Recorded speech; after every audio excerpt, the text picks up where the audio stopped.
Hello everyone, welcome back to IGNOU exams.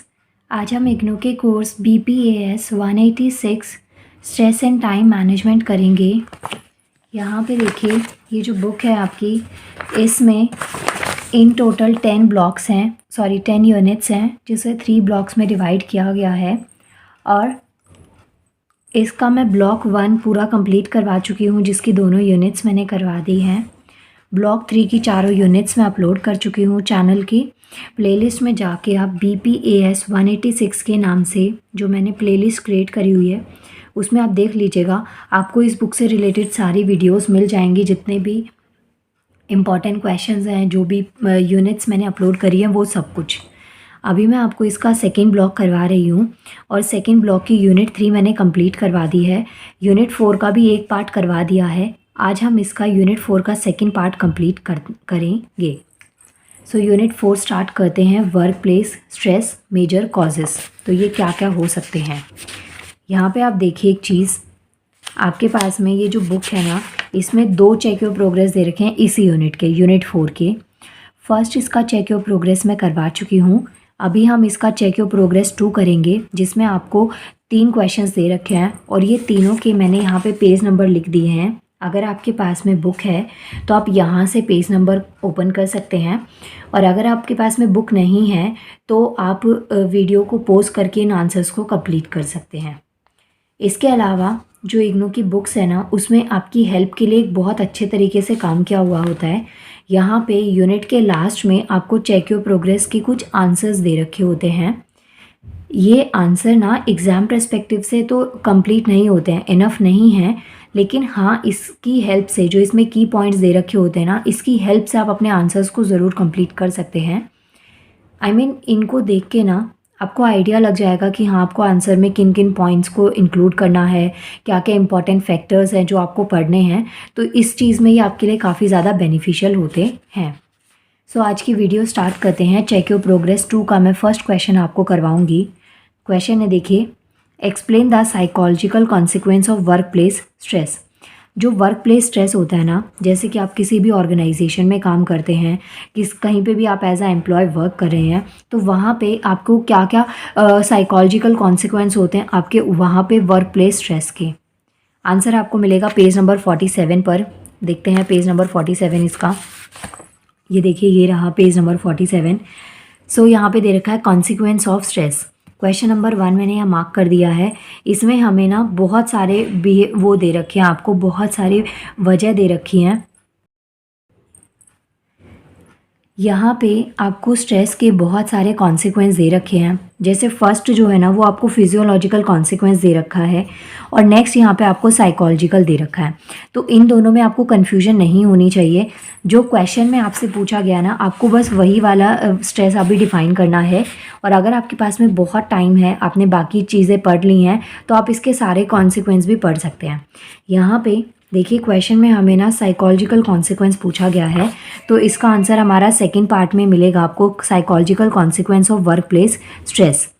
अब यहाँ पे इसको समझते हैं। साइकोलॉजिकल का मतलब होता है जो आपके ब्रेन माइंड से रिलेटेड होता है, जिसका इम्पैक्ट, जैसे कि डिप्रेशन है, एनजाइटी है। तो इसमें क्या होता है, जब आपको स्ट्रेस हो रहा है ना, तो आप बहुत ज़्यादा डिप्रेशन में चले गए, किसी बात को लेके आप बहुत ही ज़्यादा परेशान हैं, उसका आपने ओवर थिंकिंग कर ली। तो ये सब चीज़ें जो होती हैं, ये हमारे साइकोलॉजिकल कॉन्सिक्वेंस में आती हैं वर्क प्लेस स्ट्रेस में। ये जो है, ये हमारे लिए इक्वली प्रॉब्लमेटिक होता है। लॉन्ग टर्म स्ट्रेस में इसको इंक्लूड करा जा सकता है। जो साइकोलॉजिकल डिसऑर्डर होते हैं, उसमें हमारा डिप्रेशन और एंजाइटी बहुत ही कॉमन फैक्टर्स हैं। जैसे किसी भी चीज़ को लेके आपको बहुत ही तनाव होने लग जाए, आप डिप्रेशन में चले जाएं, आपका जो माइंड है ना, उसकी फंक्शनिंग ठीक तरीके से ना हो, मतलब कि आपकी जो डिसीजन पावर है वो बहुत ही ज़्यादा वीक हो जाए, आपको समझ ही ना आए कि आपको क्या करना है और क्या नहीं। इसके अलावा जो डिप्रेशन की जो कंडीशन होती है ना, इसमें एक इंसान अपने आप को बहुत ही होपलेस फील करने लग जाता है। लाइक आपको ये ऐसा फील होने लगता है कि आप कुछ नहीं कर सकते या आप किसी काम के नहीं हैं। तो ये सब चीज़ें जो है ना, ये डिप्रेशन और जो एंजाइटी है, ये हमारे साइकोलॉजिकल डिसऑर्डर में आती हैं। और ये जो दोनों प्रॉब्लम्स हैं, ये ब्रेन केमिस्ट्री जब चेंज होती है बहुत ज़्यादा स्ट्रेस होने की वजह से, तो ये सिचुएशन क्रिएट हो जाती है। इसमें आपको बहुत सारे और भी सिम्टम्स देखने को मिलते हैं, जैसे कि आप बहुत ही ज़्यादा फ्रस्ट्रेट रहने लग जाएं, या फिर जो बर्नआउट होता है, ये सब कुछ ना आपके साइकोलॉजिकल कॉन्सिक्वेंस आते हैं वर्क प्लेस स्ट्रेस के। इसमें बहुत ज़्यादा आपका इंटरेस्ट काम से खोने लग जाए, आप बहुत ही ज़्यादा एग्जॉस्टेड रहने लग जाएं, एक इरिटेट सा बिहेवियर आपका हो जाए, कोई भी चीज़ आपका ना करने का मन ना करे, कोई भी काम आप कर रहे हैं वो बिना मन के कर रहे हैं, बहुत ही एनर्जी लेवल आपका बहुत ही लो हो जाए, और जो आपकी जॉब है, जहाँ पे भी आप जो भी जॉब करते हैं, उसमें आपको एक बहुत ही ज़्यादा डिससेटिस्फेक्शन होने लग जाए। तो ये कुछ एग्जांपल्स हमारे साइकोलॉजिकल कॉन्सिक्वेंस के वर्क प्लेस स्ट्रेस में। तो ये पॉइंट्स आप यहाँ पे अपने आंसर में कंप्लीट कर सकते हैं। Next question number 2 is elucidate the meaning of distractions at work place and enlist distractors at work place. यहाँ पे आपको ना एक ही क्वेश्चन में 2 पॉइंट्स दे रखे हैं। पहले तो आपको मीनिंग बताना है कि वर्क प्लेस पे आपको कोई भी किसी भी तरीके का डिस्ट्रैक्शन हो जाए तो ये क्या होता है, और वर्क प्लेस पे किन किन चीज़ों की वजह से आपको डिस्ट्रैक्शन हो सकता है, इसकी आपको एक लिस्ट प्रिपेयर करनी है। तो यहाँ पे 2 क्वेश्चंस हैं, पहले आपको मीनिंग को बताना है, फिर आपको लिस्ट प्रिपेयर करनी है। पेज नंबर 49 पे इसका आंसर आपको मिलेगा। देखिए यहाँ पे है, ये रहा हमारा पेज नंबर 49। तो पहले तो देखिए यहाँ पे आपको ना डिस्ट्रैक्शंस दे रखे हैं कि क्या क्या होते हैं। तो यहाँ पे आंसर के लिए ना आप एक चीज़ और भी कर सकते हैं कि आप अपना जो पीछे यहाँ पे आपको दे रखा होता है ना चेक योर प्रोग्रेस में हेल्प के लिए, आप उसको भी एक बार देख सकते हैं। जैसे यहाँ पे दे रखा है कि जो डिस्ट्रैक्शन है ना, वर्क प्लेस में डिस्ट्रैक्शन क्या है, ये इसकी डेफिनेशन आपको दे रखी है। इसके अलावा यहाँ पे कुछ आपको फैक्टर्स बता रखे हैं कि ये चीज़ें जो है ना, ये चीज़ें हमें डिस्ट्रैक्ट करती हैं। 2 आंसर ये बहुत छोटा है, लेकिन हाँ आप इसको अपने आंसर में इंक्लूड कर सकते हैं, क्योंकि ये जो की पॉइंट्स है ना आपको आंसर कंप्लीट करने में हेल्प कर देंगे। आप एक बार इसको रीड कर लीजिएगा, बाकी मैं इसको आपको समझा देती हूँ आंसर को। पेज नंबर 49 पर है इसका आंसर। तो यहाँ पे देखते हैं, डिस्ट्रैक्शन एट वर्क प्लेस। सो कोई भी जो वर्क प्लेस एरिया होता है ना, जहाँ पे वर्क रिलेटेड एक्टिविटीज़ होती हैं, तो ज़रूरी नहीं है कि कोई भी जो वर्क प्लेस है वहाँ पे सिर्फ वर्क रिलेटेड एक्टिविटीज़ होती हैं।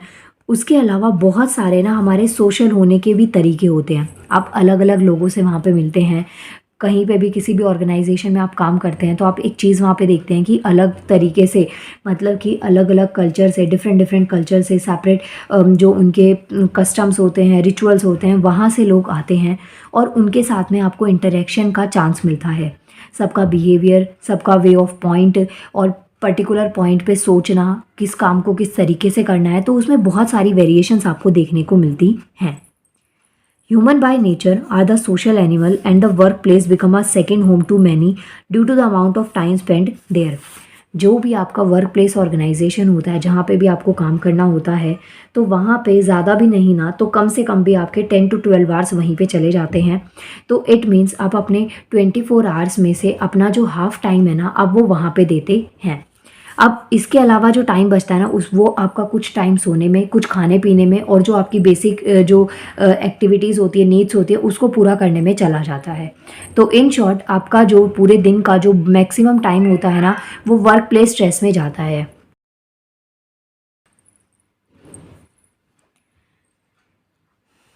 ये तो आपको यहाँ पे एक इंट्रोडक्शन दे रखा था, और यहाँ पे देखिए इस पैराग्राफ में ना डिस्ट्रैक्शन की डेफिनेशन दे रखी है कि डिस्ट्रैक्शन को आप कैसे डिफाइन करेंगे, और यहाँ पे नीचे वाले पैराग्राफ में आपको वेज दे रखे हैं कि किन किन वजह से जो वर्क प्लेस है वहाँ पे डिस्ट्रैक्शन हो जाता है। सो पहले डेफिनेशन देखते हैं कि कोई भी जो आप, जैसे आप कोई भी काम करते हैं, कोई भी आपकी एक्टिविटी है, लाइक आप पढ़ रहे हैं, आप खेल रहे हैं, कोई भी काम आप जो करते हैं, उस काम की जगह आपका ध्यान कहीं और दूसरी चीज़ पे चला जाए, उस चीज़ को हम डिस्ट्रैक्शन कहते हैं। मतलब कि which directs the attention away from an activity at hand. जो भी काम आप उस टाइम पे ऑन द स्पॉट जो आप काम कर रहे हैं, उससे आपका जो डायरेक्शन है या जो आपका जो अटेंशन है, उसको हटा के वो अटेंशन या तो हटाया जाए या खुद हट जाए किसी भी वजह से, और किसी दूसरी एक्टिविटी पे आपका फोकस चला जाए, तो उसे हम क्या कहते हैं, डिस्ट्रैक्शन कहते हैं।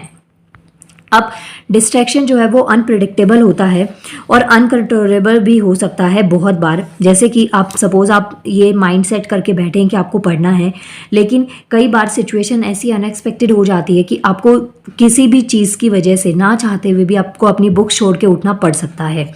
तो ये चीज़ होती है हमारे डिस्ट्रैक्शन का पार्ट।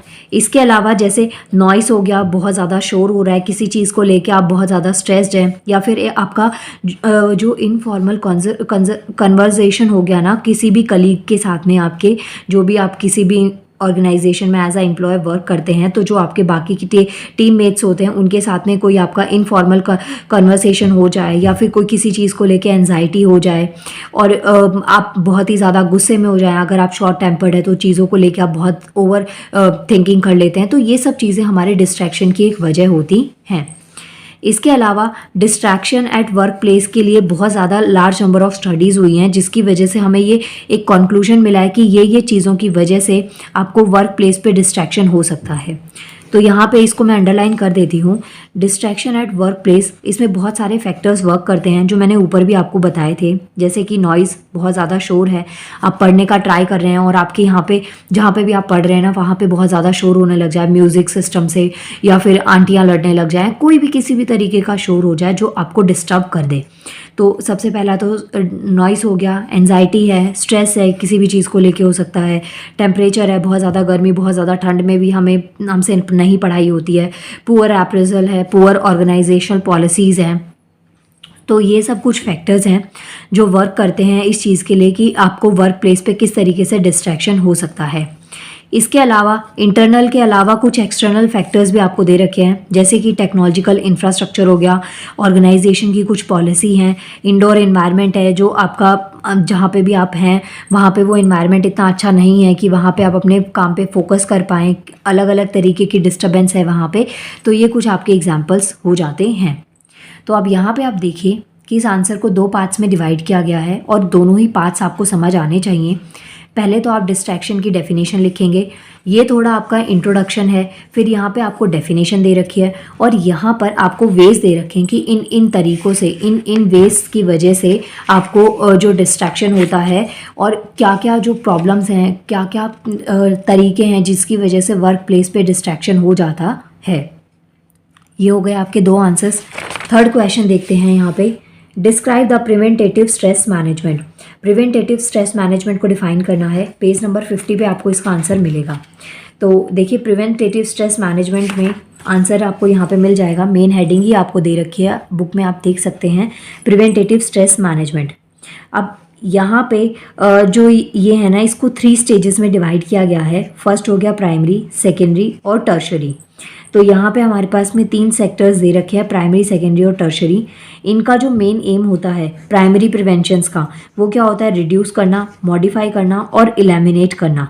सेकेंडरी प्रिवेंशन का एम क्या होता है, कोई भी जो आप मॉडिफाई इसमें भी कर सकते हैं, लेकिन जो इंडिविजुअल हो या जो ऑर्गेनाइजेशन के रिस्पॉन्स होते हैं उसको।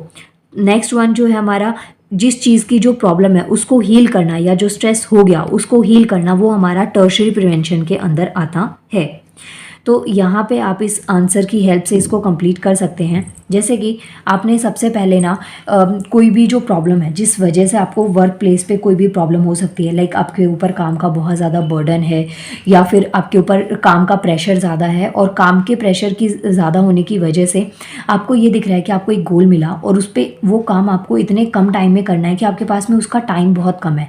तो यहाँ पर जो टाइम फैक्टर है ना, वो आपका कहीं ना कहीं वर्क कर रहा है। अब टाइम फैक्टर हमारा बहुत तरीके से वर्क करता है। मैं आपको ना एग्जाम्पल इग्नू के असाइनमेंट से देती हूँ। जैसे कि आप लोगों को असाइनमेंट कंप्लीट करने के लिए 1 मंथ के करीब का टाइम मिलता है, लेकिन हम सब की ना हैबिट क्या होती है, एकदम लास्ट डेट पे काम करना। तो अगर आप असाइनमेंट सबमिट करने के एकदम लास्ट डेट पे, लाइक आपके पास 4-5 डेज़ बचे हुए हैं और उस टाइम पे आप असाइनमेंट्स को बनाना स्टार्ट करेंगे, तो ऑब्वियसली एक तो आपकी जो प्रोडक्टिविटी है वो बहुत कम हो जाएगी। आप जुगाड़ लगाने का ट्राई करेंगे कि कोई आपके असाइनमेंट्स बना दे, या फिर आपके पास में कोई और ऑप्शन नहीं है तो आपको खुद से ही उनको करना पड़ेगा। और जब आप खुद से करेंगे तो आपके पास में जब टाइम बहुत कम होगा ना, तो उस टाइम पे आपके ऊपर एक प्रेशर क्रिएट हो जाता है, एक स्ट्रेस वाला इन्वायरमेंट आपका हो जाता है। सो बेसिकली जो ये टाइम प्रेशर है ना, ये एक इम्पॉर्टेंट सोर्स होता है किसी भी तरीके का स्ट्रेस का। और ये किस वजह से आता है, यहाँ पे आपको कुछ पॉइंट्स दे रखे हैं कि ये जो स्ट्रेस है ना, ये आपको किस वजह से देखने को मिलता है, इसके क्या सिम्टम्स होते हैं।